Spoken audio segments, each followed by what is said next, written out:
విజయ్ గురించి ఒక మాట చెప్పాలి. వీళ్ళ ఫాదరు నేను రూమ్మేట్స్ని. ఒక 3 రోజులు మిస్ అయ్యాడు. ఏం గోవర్ధన్ అన్న రాలేదు అన్న. నా కొడుకు పుట్టాడు అన్నాడు. అది హీరో పుట్టాడా అన్న. మీ నాన్నడు చెక్ చేసుకో అన్నాను లేదా విజయ్ అన్నాడా? అది గుర్తుపెట్టు. నా జీవితంతో నేను ఏదైనా అంటే అవుద్ది. నాకు అబక్కన అట్లా వస్తుంది. నేను అంత ఎమోషనల్ పర్సన్ని. ఈ లిటిల్ హార్ట్స్ గురించి మాట్లాడతా. సరే, ఓజీ గురించి చెప్తాను ఒక నిమిషం. ఈ భారతదేశంలో ఉన్న కొంత కోట్ల మంది అభిమానులు, నేను ఒక అభిమాని. తిరుపతి దేవుడికి రోజుకు 1,00,000 మంది భక్తులు వచ్చి వెళ్తూ ఉంటారు. ఆ 1,00,000 మంది భక్తుల్లో కూడా నేను ఒకడిని.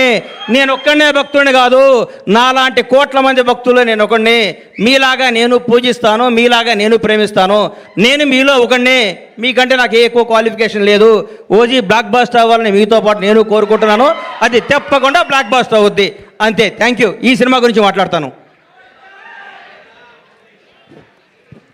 చిన్న సినిమా చచ్చిపోయింది. మా ప్రస్థానంలో అంత్యక్రియలు చేద్దాం అనుకుంటున్న తెలుగు ఇండస్ట్రీలో